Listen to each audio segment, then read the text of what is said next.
നമസ്കാരം. ആസ്ട്രോമീഡിയയുടെ മാന്യപ്രേക്ഷകർക്ക് പുതിയൊരധ്യായത്തിലേക്ക് ഒരിക്കൽ കൂടി ഹാർദമായ സ്വാഗതം. ഞാൻ ജ്യോത്സ്യൻ പ്രമോദ് പണിക്കർ പെരിങ്ങോട്. ഇന്ന് നമുക്ക് പുതിയൊരു യോഗത്തെ പരിചയപ്പെടാം. ഇതിനോടകം തന്നെ വളരെ കിട്ടാൻ പ്രയാസമുള്ള അനവധി യോഗങ്ങളെ ആസ്ട്രോമീഡിയയിലൂടെ പരിചയപ്പെടുത്തി കഴിഞ്ഞു. ഇന്ന് ഛത്രയോഗം എന്ന് പറയുന്നൊരു യോഗം, അതായത് ദ്വാദശ യോഗങ്ങളിൽ ഒന്നാണ് ഛത്രയോഗം. 12 യോഗങ്ങളെ പറയുന്നുണ്ട്. അപ്പോൾ അതിൽ ലഗ്നം 2, 3, 4, 5 അങ്ങനെ ഓരോ ഭാവത്തിൽ ശുഭയോഗവും അതിനോട് ബന്ധപ്പെട്ടിട്ടുള്ളതായ മറ്റു കാര്യങ്ങൾ ഒത്തു വന്നാലാണ് ഇത്തരം ദ്വാദശ യോഗങ്ങൾ പറയേണ്ടത്.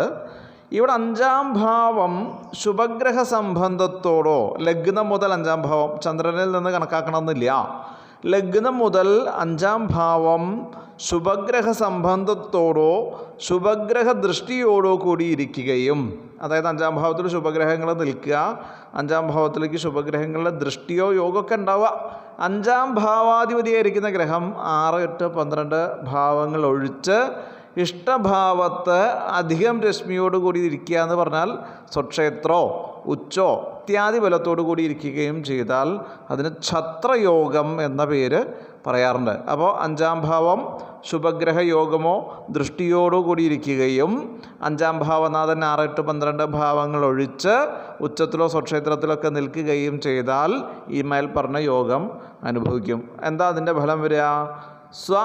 സംസാരഭാഗ്യസ്യ സന്താനലക്ഷ്മി നിവാസോ യശസ്വി സുഭാഷി മനീഷി അമാത്യോ മഹീശസ്യ പൂജോദനാഢ്യഃ സ്ഫുരതീക്ഷ്ണബുദ്ധിർഭവേത് ഛത്രയോഗേ.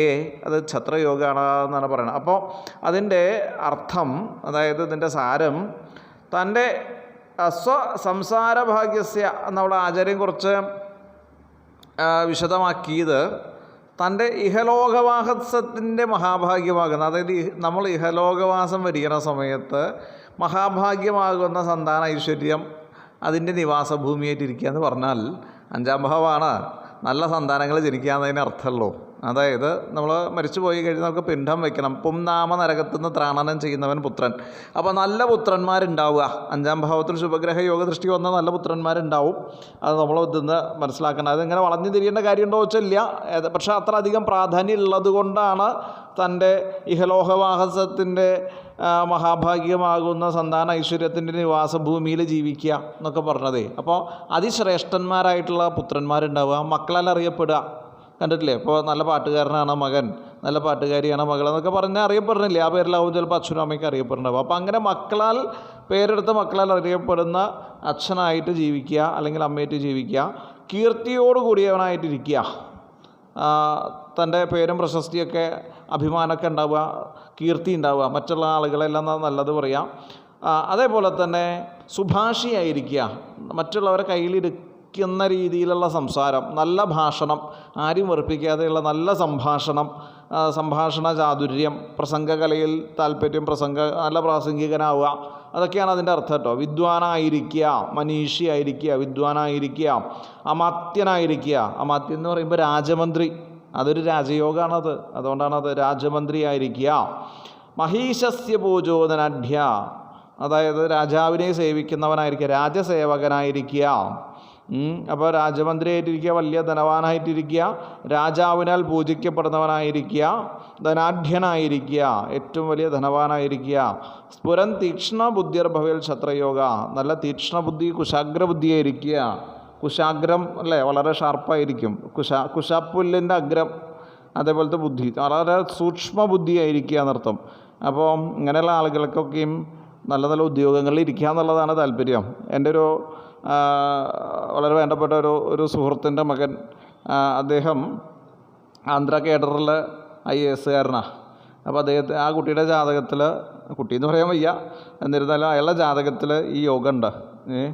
അപ്പോൾ രാജ്യം ഭരിക്കുക എന്നുള്ളൊരു ഫലം കിട്ടി. ഞാനാ പറഞ്ഞത് ധൈര്യമായിട്ട് IASനെ ചേർത്തോളൂ.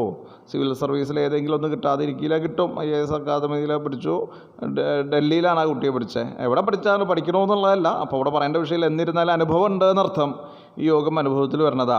അപ്പോൾ അതുകൊണ്ട് ആ കുട്ടിയുടെ ജാതകത്തിൽ ഛത്രയോഗം ഉള്ളത് കൊണ്ടാണ് അങ്ങനെ. അപ്പോൾ നിങ്ങൾക്കൊക്കെയും ഇത് ഉണ്ടോ പരീക്ഷിക്കാം. ഇതിപ്പോൾ നോക്കാൻ വലിയ പാടുള്ളതൊന്നുമല്ല. അങ്ങനെ അനവധി യോഗങ്ങളുണ്ട് ജാതകത്തിൽ. അതൊക്കെ നമുക്ക് പരിചയപ്പെടേണ്ടതുണ്ട്.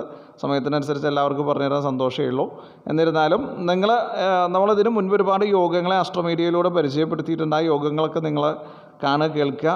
ജ്യോതിഷ സംബന്ധിയായിട്ടുള്ള അനവധി കാര്യങ്ങൾ അതിലുണ്ട്. ശാസ്ത്രീയമായിട്ട് പ്രമാണ പുരസ്സരം കെടുക്കുന്നുണ്ട്. എല്ലാവർക്കും വന്ന് കാണാം, അഭിപ്രായങ്ങളൊക്കെ അറിയിക്കാം, ആവശ്യമുള്ളവർക്ക് ഷെയർ ചെയ്ത് കൊടുക്കാം. എന്തായാലും ശാസ്ത്രബോധം ജനങ്ങളിൽ എത്തിക്കുക എന്നുള്ളൊരു ഒറ്റ ഉദ്യമം മാത്രമാണ് അസ്ട്രോമീഡിയയ്ക്കുള്ളത്. അതേപോലെ തന്നെ ജ്യോതിഷ സംബന്ധമായ സേവനങ്ങൾക്ക് ജ്യോതിഷ ഭവനവുമായി നിങ്ങൾക്ക് ബന്ധപ്പെടാം.